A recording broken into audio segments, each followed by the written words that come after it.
Okay, guys, so this is the third class of O levels business studies, IGCSE business studies हमारे पास.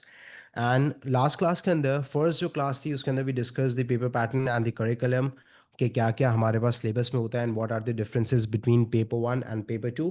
अब जो last हमारे पास class थी दैट वाज येस्टरडे, और येस्टरडे की क्लास के अंदर we start with the unit one that is known as introduction और understanding the business activity. This was the first class हमारे पास, पहली क्लास थी. And we discuss that we are going to start from the scratch. तो हमने वहाँ पे chapter number one से start किया था. एज वी डिस्कस कि हमने यहाँ पे बिजनेस एक्टिविटी के चैप्टर को हमने स्टार्ट किया है. और बिजनेस एक्टिविटी के चैप्टर के अंदर we started with the definition of the term business. Business की डेफिनेशन से स्टार्ट किया था. और हमने कल की क्लास के अंदर we start with the factors of production. हमने इसको डिस्कस किया था कि फैक्टर्स ऑफ प्रोडक्शन क्या होते हैं हमारे पास. Land, labour, capital, enterprise, these are the four factors of production that are required to start the business activity, or an individual needs these resources in order to set up any sort of business.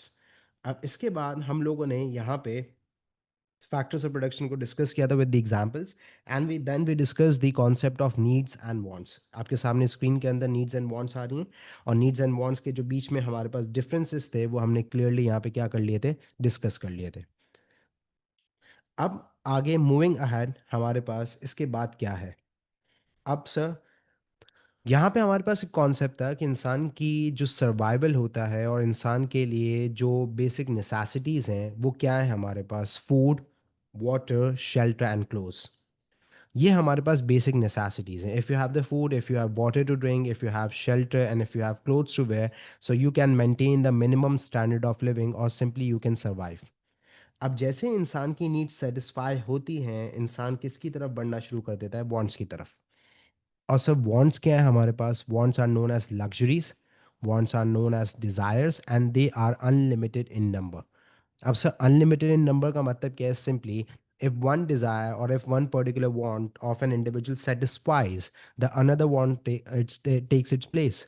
जैसे for example आपके पास smartphone है, आपने smartphone bye कर लिया, तो now you want to buy a smart watch.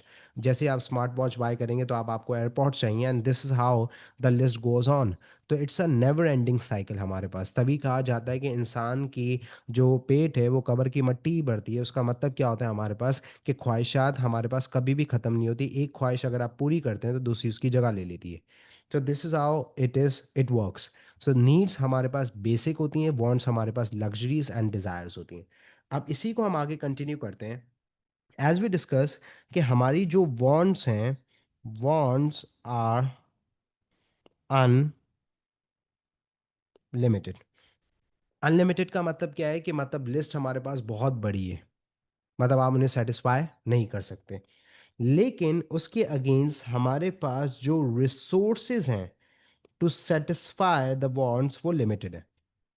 अब सबसे पहली चीज़ तो यहाँ पे समझना ज़रूरी है कि सर हमारे पास how can be identify a thing, a particular factor और a particular resource is limited. देखो दुनिया में चाहे कोई भी रिसोर्स हो वो आपके पास लिमिटेड है. हमारे पास रिसोर्सेज हमारे पास लिमिटेड है. सर कैसे, आप कैसे आइडेंटिफाई करते हैं कि कोई चीज़ आपके पास लिमिटेड है. जब भी आप किसी चीज़ के ऊपर कोई ना कोई क्वांटिटी या फिर कोई ना कोई पर्टिकुलर नंबर सेट कर देते हैं. अब जैसे फॉर एग्जांपल आपकी इनकम, मेरी इनकम, सबकी इनकम क्या होगी, लिमिटेड होगी.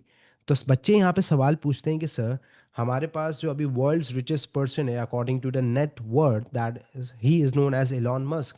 तो क्या एलॉन मस्क के पास भी रिसोर्सेज लिमिटेड होंगी. यस. उसकी जो नेट वर्थ है वो है हमारे पास $400 बिलियन. लेकिन $400 बिलियन भी लिमिटेड है. What if he spends $400 billion, तो ख़त्म हो गए ना पैसे. तो इस चीज़ को यहाँ पे समझना बहुत ज़रूरी है आपके पास कि आपके पास दुनिया का जो अमीर तरीन आदमी है उसके पास भी जो फाइनेंस, उसकी जो वेल्थ है वो भी लिमिटेड है. तो रिसोर्सेज आर लिमिटेड. अब चाहे वो कोई पर्टिकुलर बिजनेस हो, चाहे कोई गवर्नमेंट हो, चाहे चाहे कोई इंडिविजुअल हो, सबके पास रिसोर्सेज लिमिटेड होंगे. इनकम लिमिटेड होती है, बिजनेस के पास फाइनेंस, लेबर, लैंड लिमिटेड होती है, गवर्नमेंट के पास जो बजट होता है, टैक्सेस होते हैं, वो लिमिटेड है. तो हमारे पास रिसोर्सेज लिमिटेड हैं और उसे सेटिस्फाई करने के लिए जो अनलिमिटेड वांट्स हैं, तो यहाँ पे हमारे पास प्रॉब्लम आ जाता है, and this is known as the problem of scarcity. अब sir what is the problem of scarcity, scarcity है क्या? तो पहले तो आज जरा वर्ड को ब्रेक डाउन करते हैं। स्कार्सिटी का जो वर्ड है हमारे पास वो आ रहा है स्कार्स से। स्कार्स का मतलब होता है एक पर्टिकुलर चीज that is insufficient in quantity. अब इनसफिशिएंट का मतलब क्या है? इनसफिशिएंट का मतलब होता है not enough. Not enough for what? Not enough to satisfy the unlimited wants. तो आपके पास जो रिसोर्सेज हैं वो लिमिटेड है, उसके अगेंस्ट हमारे पास जो वांट्स हैं वो अनलिमिटेड हैं। So that's why it is known as the problem of scarcity. और इसे कहा जाता है कि it is known as the basic economic problem. अब sir why it is known as the basic economic problem? Basic इसकी वजह से कहा जाता है क्योंकि बेसिक का मतलब होता है कि ईच एंड एवरी वन, चाहे वो कोई बिजनेस हो, इंडिविजुअल हो, गवर्नमेंट हो, each and every one is facing this issue. तो बेसिक नीड्स जैसे सबके लिए इंपॉर्टेंट है, पानी अमीर भी पीता है, गरीब भी पीता है, low standard of living, high standard of living, सारे के सारे मेल फीमेल सब पीते हैं। तो इट्स अ बेसिक नीड। तो इसी तरीके से economic problem, scarcity is known as the basic economic problem because each and every individual, business, government, सब के सब ये पर्टिकुलर पॉइंट पे आके इस इशू को फेस करते हैं।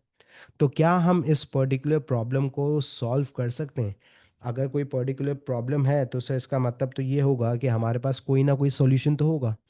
हाँ, आप इसे सॉल्व कर सकते हो लेकिन on the temporary basis. Sir कैसे? We can solve this problem on the